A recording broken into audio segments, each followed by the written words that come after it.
Imagine a country where violence has become so commonplace that it's no longer shocking to hear about another deadly attack. Unfortunately, that's the harsh reality the United States is facing today. And the recent death of Charlie Kirk has raised fears that the nation is on the brink of a darker chapter in its history.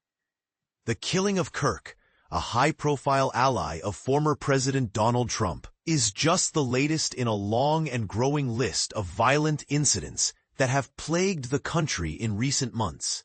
From the 2 assassination attempts on Trump during his campaign last year, to the arson attack on Pennsylvania Governor Josh Shapiro's home in April, and the shooting of a Democratic Minnesota state lawmaker and her husband in June. The list of violent incidents is staggering. But here's where it gets even more alarming. According to data from the Study of Terrorism and Responses to Terrorism at the University of Maryland, the first 6 months of 2025 saw a nearly 40% increase in plots and acts of terrorism and targeted violence compared to the same period in 2024, resulting in 96 deaths and 329 injuries. And this is the part most people miss: mass casualty attacks, where 4 or more victims were killed or wounded, increased by a staggering 187.5% in the first 6 months of 2025 compared to the same period last year. The warning signs of growing civil unrest in the U.S. are evident, and it's not just the numbers that are concerning. It's the fact that these violent incidents are becoming increasingly frequent and widespread.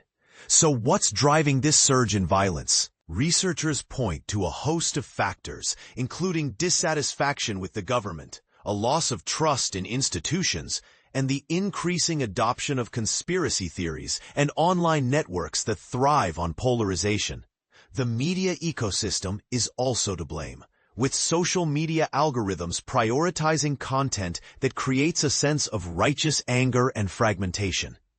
As William Braniff, the executive director at the Polarization and Extremism Research and Innovation Lab, notes, we're constantly being fed a stream of information that's meant to make us feel righteous anger, and especially at someone else, at some other community. But here's the thing. It's not just one side of the political spectrum that's to blame.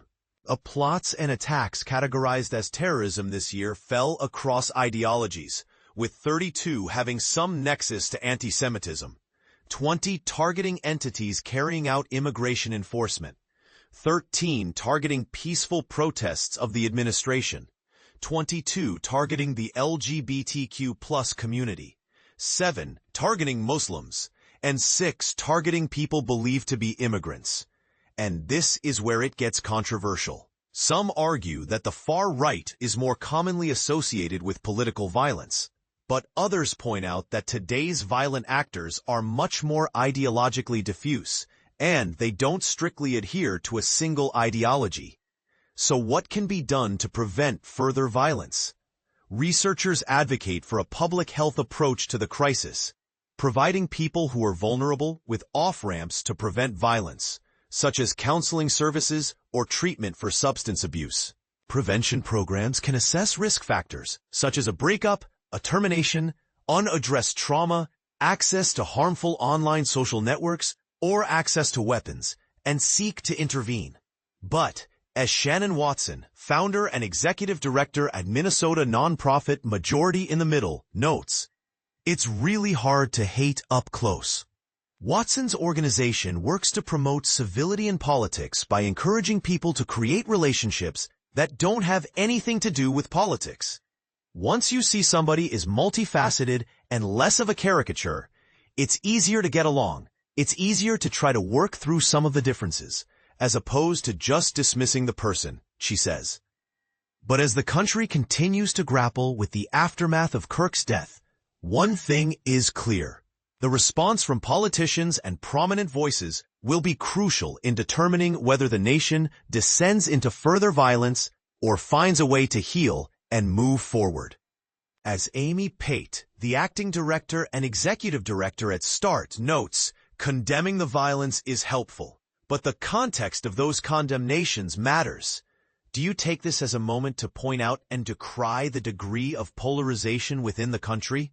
Or do you condemn it as a way to benefit from that polarization?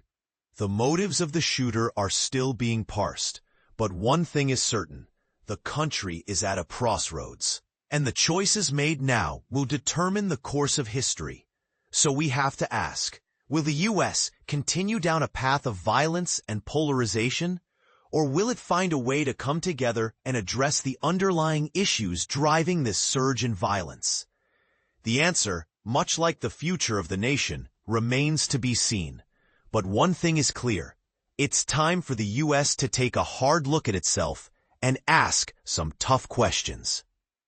What do you think is the root cause of the surge in violence in the U.S.?